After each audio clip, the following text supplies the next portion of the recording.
Hello. In this video, we're going to look at how teachers can use SocratiQ for their classrooms. SocratiQ's Teach option is here to help teachers like you to create the best learning experience for your students. So let's get right to it. Make sure you're logged into SocratiQ. Choose I want to teach. You enter the topic you want to design for your classroom. I am going to choose electricity. You can change the language here. We have a list of them. I am going to stick to English and I want D4 as my facilitator with a casual feedback. I'm going to go with that and I'm ready to start teaching. If you've used SocratiQ as a learner, the teaching canvas should look familiar to you. You may notice that Teacher's Canvas has 2 modes instead of 3, outline and topical. Right now we are in the topical mode here, and you can edit the title here, electricity for classroom name. You can enter the classroom name or your name, or you can just leave it as is. If you notice the canvas here, we have a list of topics. We have 4 main topics and each of them have subtopics. And if you zoom in on one of the topics, there are a few options available. And if you see here, when the work is in progress, it's indicated in this area. And when the work gets completed, you can go to the event section here and you can click on that particular event and it'll take you right to it. You can change the mode here. Now this is an introduction for your learners. Your students can take a look at these pages by clicking on them or navigate them through these arrows, and they can know the key concepts in that particular topic or understand what the topic is about, how to work with it, how to develop an intuition for the topic, and SocratiQ gives you an example, and how to apply this knowledge.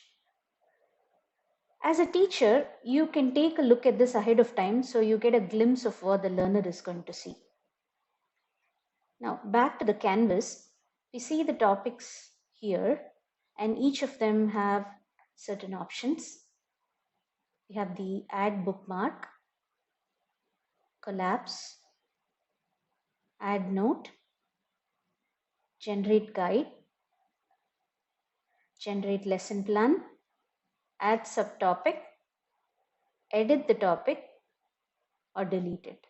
Now I'm going to be very careful with delete because I don't want to delete anything yet. But let's say you add something later on and you don't want it during the class, you can delete it. However, I want to remind you of another option here of collapse. Now, when you do that, you can see that everything under the topic disappears and you can expand this topic anytime you want. Let's say for a particular class, for a particular week or a semester, you're not ready to introduce this topic to your classroom just yet, you can use this option.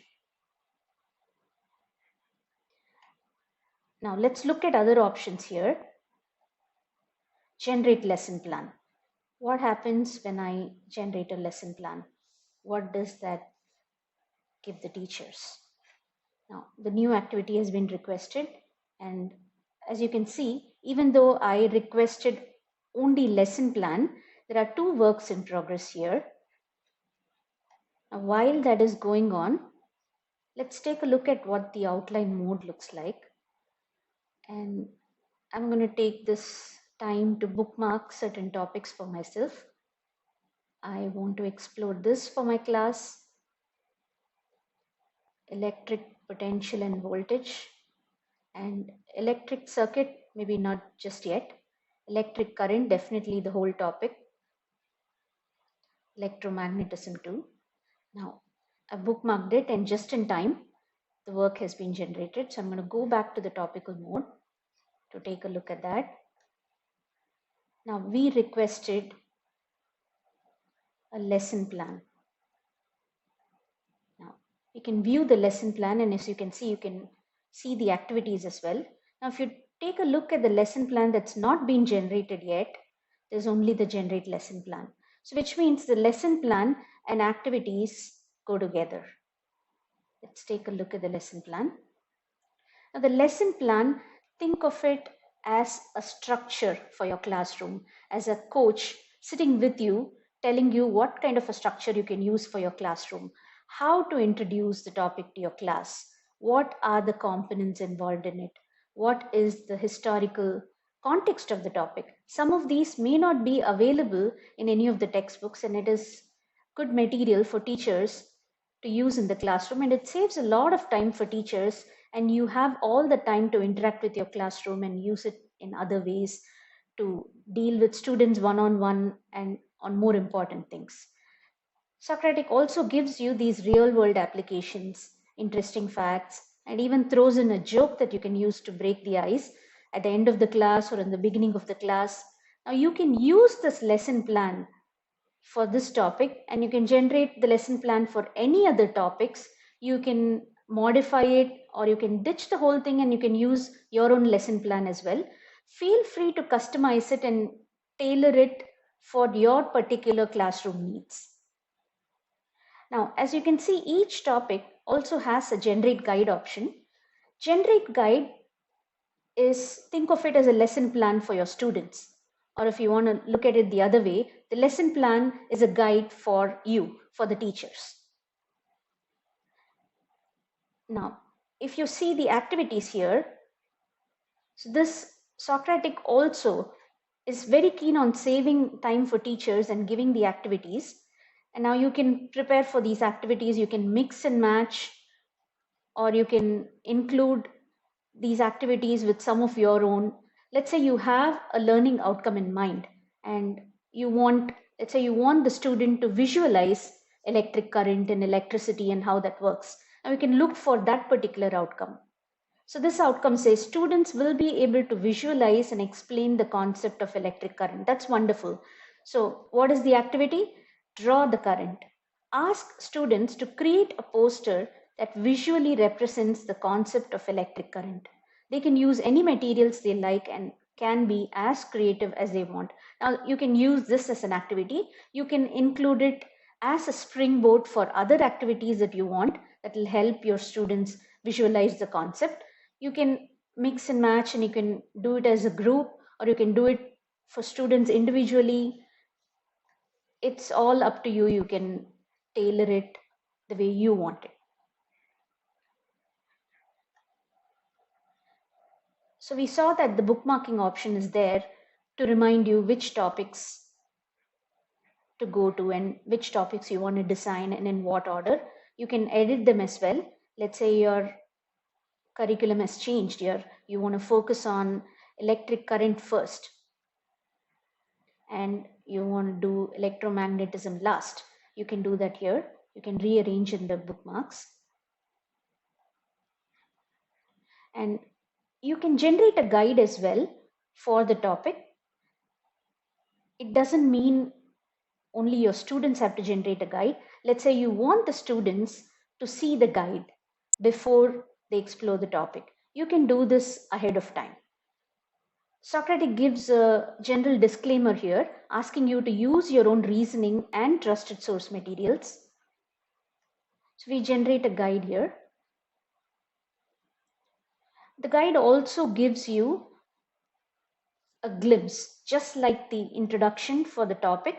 It gives you a glimpse for this particular topic on what the learner is going to see. Now you can see here that all of the topics have a guide, and they all have this same symbol here. And you can see that this guide is being generated. Now when that is happening, let's take a look at the canvas here, and let's add a few notes to some of the topics. I'm going to go with electric current and add a note here.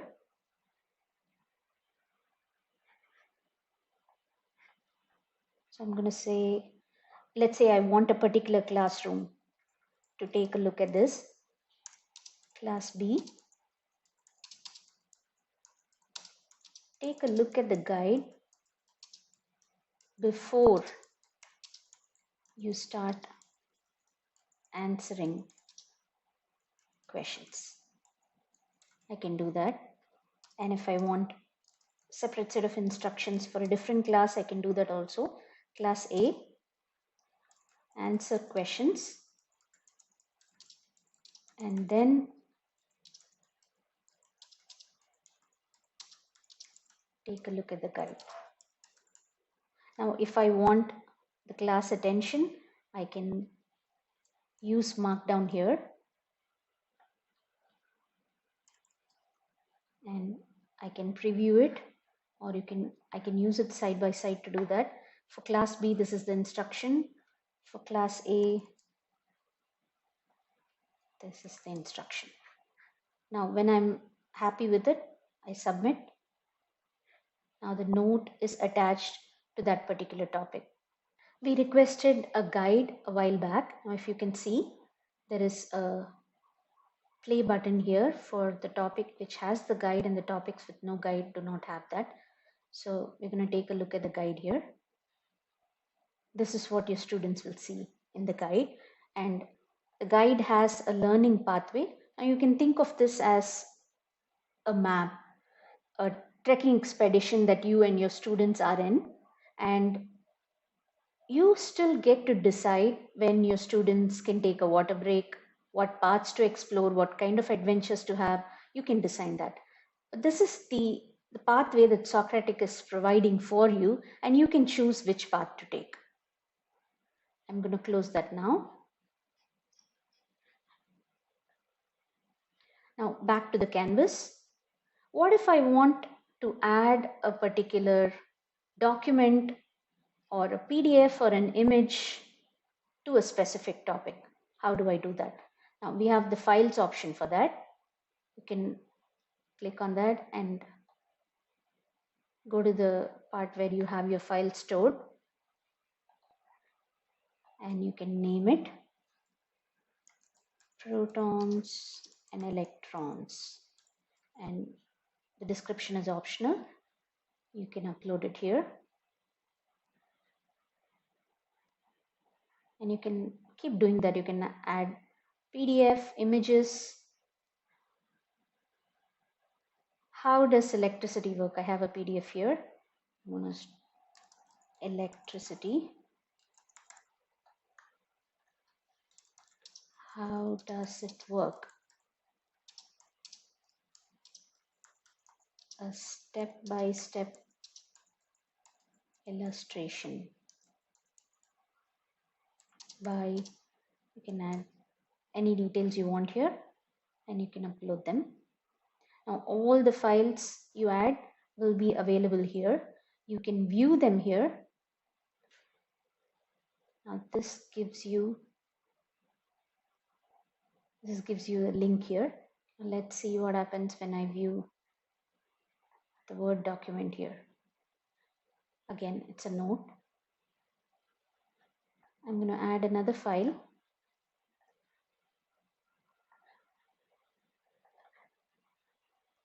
And upload it here. Oops, I think I forgot the name. So I'm going to edit and add the name. Update it. Now when I view it, and because this is an image, I get to see the preview here. I'm going to go back.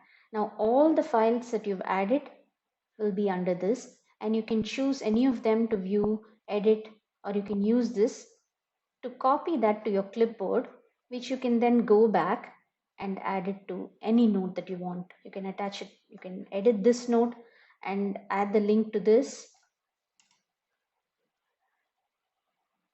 which will appear here, and your students will be able to see it. Anything you add to the topic, any notes, any links to the notes, any number of topics and subtopics. If I want to add a subtopic here, say I want my class to be goofy and experiment and go on a journey. Maybe the topic can be, can Flash be a reality? Now, Flash got hit by lightning and became the fastest person ever. Now, can that be a reality? Now, won't that be fun for students to explore that and see if their superhero can become a reality? Now, I've added that topic here. If I don't want that anytime, I can delete it. Now, if I want to explore that further and I want it to be factually correct, or if I want to discuss it with other teachers and make sure I can bookmark it here, which I will find it under these, and I can go back and remove it anytime I want. Now, the notes that you add will be available for your students when you decide to publish your exploration. So will be any of the links that you attach to it, but the bookmarks are local. If you bookmark a particular topic, your students will not be able to see the bookmark.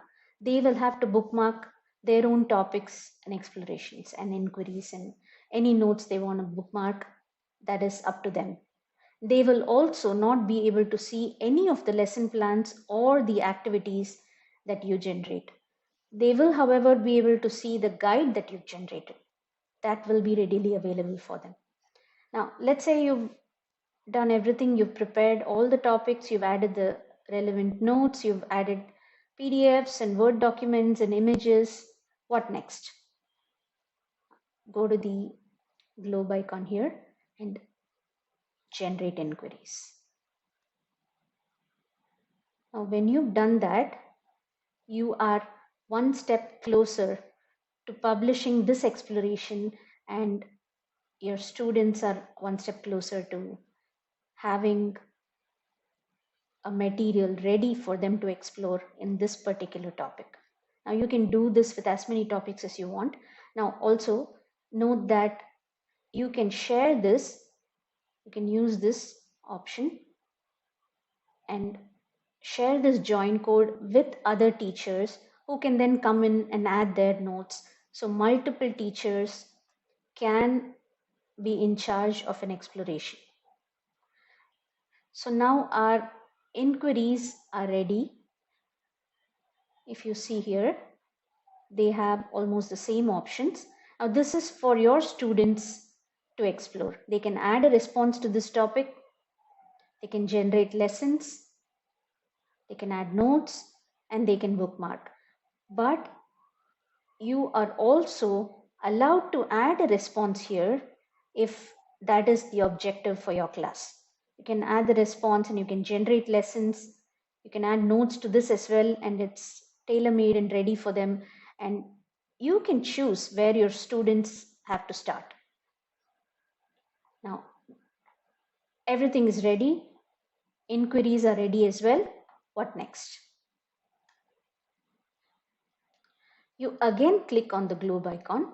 Now this time, it's ready to be published. So you click on publish and it's done. It's as easy as that. Now, don't worry if it's published and you still have to add some notes or links or generate some subtopics.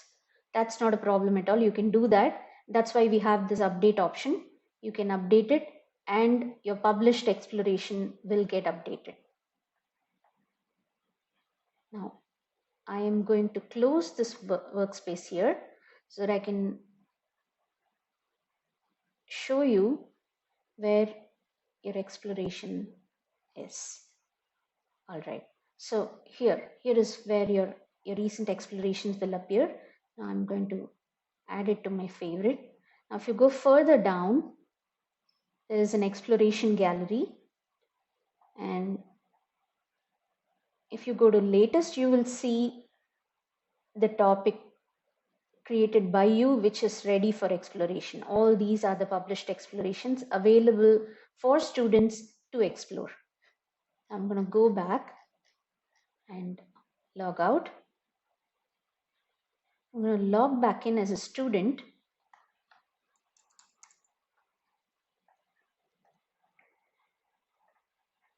And I'm going to go down. And if you see now, the exploration gallery looks different.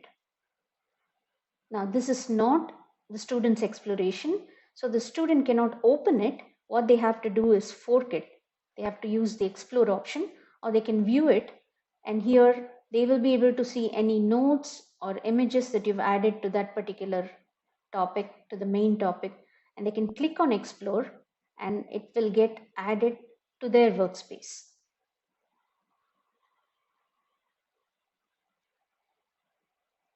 It's going to take a second here. Now, if you see, the canvas here is different for the learner. The organic mode is here, not just the outline and topical, and they do not see the topics that you saw, not unless they go to the topical mode. Now they see all these topics here.